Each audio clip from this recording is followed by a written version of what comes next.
The fondness for dress among the women is excessive and as often the ruin of many of them.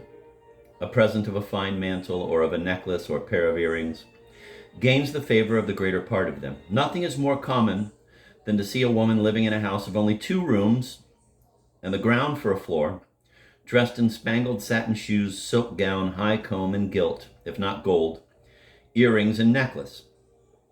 If their husbands do not dress them well enough, they will soon receive presents from others. They used to spend whole days on board our vessels, examining the fine clothes and ornaments, and frequently made purchases at a rate which would have made a seamstress or a waiting maid in Boston open her eyes. Next to the love of dress, I was most struck with the fineness of the voices and beauty of the intonations of both sexes. Every common ruffian-looking fellow with a slouched hat, blanket cloak, dirty underdress, and soiled leather leggings appeared to me to be speaking elegant Spanish. It was a pleasure simply to listen to the sound of the language before I could attach any meaning to it. They have a good deal of the Creole drawl, but it is varied with an occasional extreme rapidity of utterance, in which they seem to skip from consonant to consonant until, lighting upon a broad open vowel, they rest upon that to restore the balance of sound. The women carry this peculiarity of speaking to a much greater extreme than the men, who have more evenness and stateliness of utterance. A common bullock driver on horseback delivering a message seemed to speak like an ambassador in an audience. In fact, they sometimes appeared to me to be a people on whom a curse had fallen and stripped them of everything but their pride, their manners, and their voices.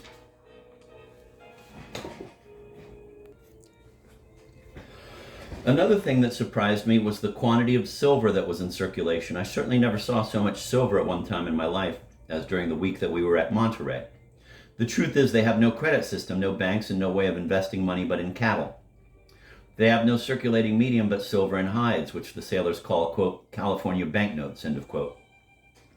Everything that they buy, they must pay for in one or the other of these things. The hides they bring down dried and doubled in clumsy ox carts or upon mules' backs, and the money they carry tied up in a handkerchief.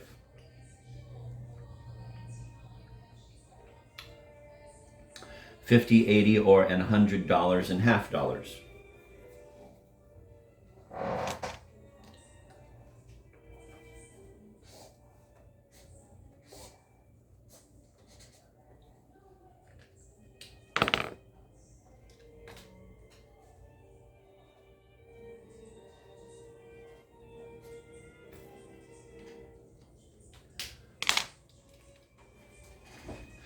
I had never studied Spanish while at college and could not speak a word when at Juan Fernandez, but during the latter part of the passage out, I borrowed a grammar and dictionary from the cabin.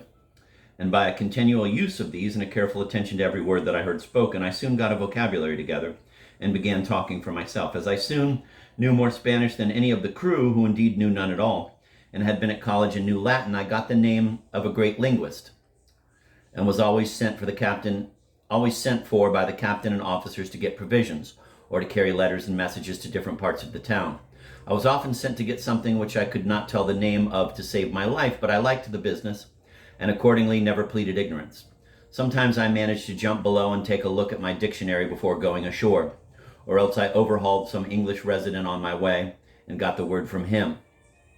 And then by signs and the help of my Latin and French contrived to get along. This was a good exercise for me and no doubt taught me more than I should have learned by months of study and reading. It also gave me opportunities of seeing the customs, characters, and domestic arrangements of the people, beside being a great relief from the monotony of a day spent on board ship. Monterey, as far as my observation goes, is decidedly the pleasantest and most civilized-looking place in California.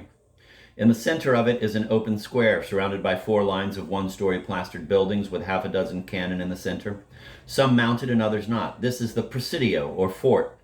Every town has a Presidio in its center, or rather every Presidio has a town built around it. For the forts were first built by the Mexican government and then the people built near them for protection. The Presidio here was entirely open and unfortified.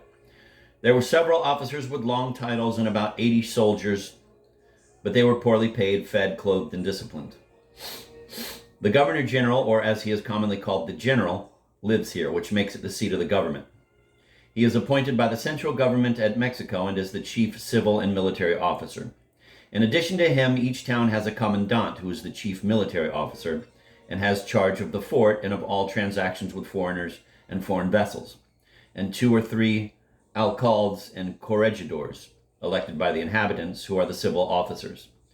Courts and jurisprudence they have no knowledge of. Small municipal matters are regulated by the alcaldes and corregidors, and everything relating to the general government, to the military, and to foreigners by the commandants, acting under the governor general. Capital cases are decided by him, upon personal inspection, if he is near, or upon minutes sent by the proper officers, if the offender is at a distant place. No Protestant has any civil rights, nor can he hold any property, or indeed remain more than a few weeks on shore unless he belongs to some vessel.